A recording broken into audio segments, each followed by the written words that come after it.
It was a rainy night in Rome when the lights of St. Peter's Dome began to flicker, reflecting on the wet cobblestones of the squares and alleys. News arrived like a cold wind sweeping through the ancient streets. Pope Francis had passed. As crowds gathered in front of the basilica, candles wavered in the darkness, and a wave of emotion engulfed the entire city. Some wept in silence, others gazed at the sky as if seeking an answer. Inside the Vatican, the atmosphere was one of disbelief. Priests, cardinals, and staff moved with hurried steps, speaking in hushed tones, exchanging anxious glances. The centuries-old walls seemed to absorb the murmur of a history that would never repeat itself. With every passing second, social media erupted. Across all continents, newspapers displayed images of the smiling Pope, his kind gaze, his hands raised in gestures of blessing. Many Catholics felt that this was not merely the end of a pontificate, but of an era. In distant villages, indigenous communities, slums, and capitals, families prayed together, lit candles, recited prayers, asking for peace and understanding. Amid tears, questions multiplied. Could this truly be the sign of the fulfillment of the hidden prophecy, the final chapter before the unknown?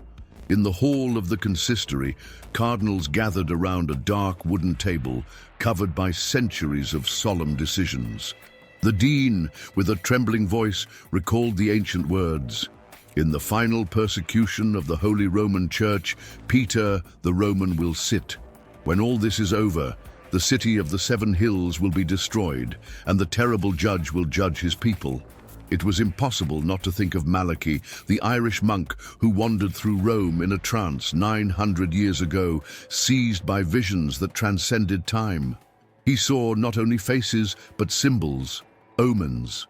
One by one, he recorded in short, enigmatic phrases the destinies of the popes to come. 100 pontiffs later, the mystery remained intact. And now it seemed to take on sinister contours. Francis was the 112th on the list. He was not named Peter, nor was he born in Rome. Yet at the same time he was Peter by lineage, Roman by blood, as the prophecy subtly foretold. The son of Italian immigrants from Piedmont, he carried an invisible thread linking him to old Europe, to the early church, to the martyrs, to the apostles. When elected, he did not choose a grandiose name. He chose Francis, homage to the saint of the poor, the humble, those who see God in the details forgotten by power. But the true name of Saint Francis of Assisi was Giovanni di Pietro, John, son of Peter. It was all there, in the fine print of destiny. Francis's reign was one of tribulation, marked by suffering from his earliest years. A lung infection nearly killed him in his youth. For days, he felt life slipping away amid needles, medicines, and sleepless nights. He contemplated human frailty like few others. He survived, but never again breathed without a slight effort, forever carrying the reminder of his own mortality. This sense of urgency shaped his choices, making him a pope who preferred to act rather than wait, to embrace rather than judge.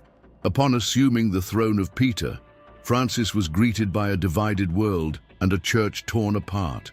Sexual abuse scandals devastated dioceses, destroyed reputations, and alienated the faithful.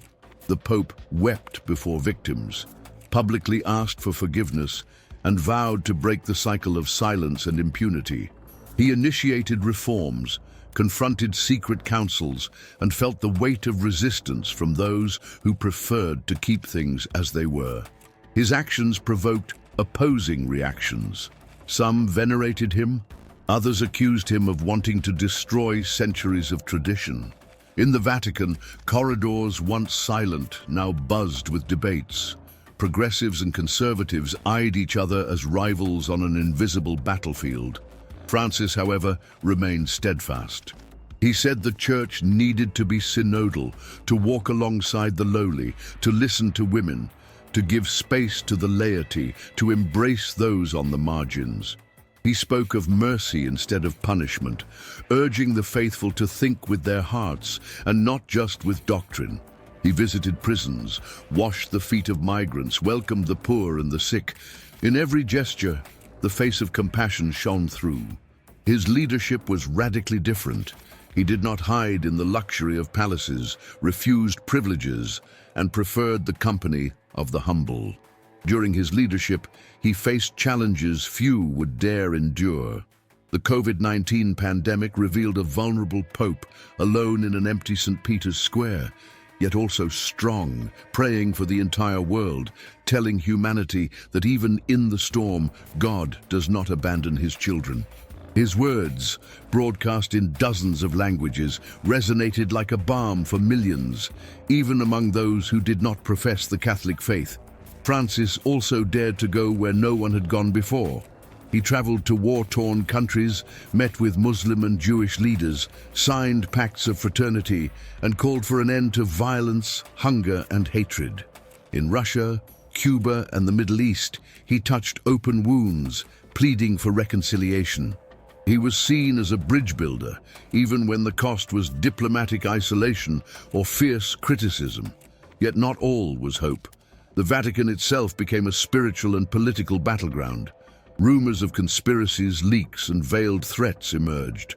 Cardinals questioned his orthodoxy, feared the advance of reforms, and resisted every decree. Francis did not back down. He knew that every reform required pain, that there is no renewal without crisis. His motto was clear, miserando atque eligendo. He looked upon him with mercy and chose him. He wanted a church less rigid, more human, a church unafraid to get its feet dirty in the streets of the world. Behind every decision was the desire to be faithful to Peter's mission, to shepherd the flock amid tribulations. He knew time was short, that the world was changing rapidly, that he might indeed be the last link in a millennial chain. The prophecies of Malachi were whispered again in the Vatican's corridors, studied in secret by theologians, feared by some, ignored by others, but it was impossible to escape them now. The number 112 had been reached. The Catholic people, unsure whether they wept for the man or the prophecy, felt an ancestral weight in their hearts. It was as if everyone, even the most skeptical, was aware that they stood before something far greater than a death. They were on the brink of the unknown, of an irreversible change. And as the candles continued to burn under the rain, a question hung in the air. What would come after Francis? What would happen to Rome, to the faith, to the world? The time had come to face not only the prophecy, but the very mystery of faith, which never fears the darkness, for it believes that every night precedes a new dawn. Pope Francis's body rested in silence in the cathedral, covered by a white and gold mantle, while a multitude of faithful crowded the square, gazing with devotion and uncertainty at the sanctity of that moment. The bells tolled every hour, blending sadness with a strange foreboding in the air. It was as if each chime were a reminder of the time running out, of the cycle closing before the world's eyes. Among those present, some clutched rosaries and images of saints. Others simply stared at the horizon, as if awaiting a sign from the heavens, a flash capable of dispelling all the doubts that the pontiff's death had brought to light. Newspapers from every corner of the globe published headlines about the Pope's death, but also about the prophecy. The name of Saint Malachy suddenly appeared on websites, social media, and television programs. Intense debates filled newsrooms, parishes, and universities. Was Pope Francis truly the last? Was there still room for hope, or only fear of the unknown? Many scholars rushed to analyze the original texts, the Latin phrases that, over the centuries, had been confirmed in an almost supernatural manner. It was impossible not to be struck. Each motto had described with precision details of coats of arms, names, destinies, dramas, even the brief and mysterious papacy of John Paul I, associated with the half moon, elected and deceased on dates of eclipses. Now, however, everything seemed to culminate there, in that silent coffin and that unsettling future. Inside the Vatican, secret meetings discussed the next steps. Who would occupy the throne of Peter? Amid whispers, the fear was real. Many believed the next pope would not be a true shepherd, but someone destined to fulfill the darkest part of the prophecy. Some pointed to the false prophet mentioned in Revelation, a figure who would appear as a lamb but speak with the voice of a dragon, someone who would enchant the masses but betray the true gospel, paving the way for the Antichrist. In the shadows of the corridors, priests and bishops exchanged wary glances, fearing not only for the church's future, but for the salvation of their own souls. Some, in secret, began to fast and pray through the night, pleading with God that the prophecy be merely a warning, not a verdict. Meanwhile, the city of Rome seemed to breathe a different air. In cafes, on public transport, in the squares, Francis's name was on everyone's lips. For many, he was a pope of ruptures and encounters. He broke protocols, refused to live in palaces, preferred the Casa Santa Marta and a simple life. He was seen among gardeners, chatted with staff, was close to children and the poorest. He never let ceremony dominate him, always seeking coherence between faith and daily life. When he traveled, he made a point of visiting hospitals, prisons, refugee shelters, and peripheries. His most famous words were mercy, compassion, listening, fraternity. But he was also a pope of pain. He faced open criticism from conservative sectors who saw him as a threat to tradition. He was accused of heresy, of being too progressive, of tolerating differences that many viewed as an affront to doctrine. Francis never responded with anger, but with the silence of prayer. He always said that true reform is born of suffering, that all change begins with humility. He insisted on synodality, on the need for a church that walks together, that does not impose but embraces, that does not condemn but offers opportunities for redemption. His vision of Christianity was radically centered on Christ, especially the Christ who walks with the least, the fallen, the forgotten by power. During his pontificate, he was the protagonist of historic encounters. He signed documents of fraternity with Muslim leaders, championed interreligious dialogue, sought rapprochement with Jews, Orthodox and Protestants. He visited Auschwitz, wept before the victims of the Holocaust, and asked forgiveness for the wounds opened by history. In Cuba, he met the Orthodox Patriarch of Moscow, protagonizing the first embrace between Rome and Moscow in over 1,000 years. In the poorest countries, he defended the right to life, dignity, and work.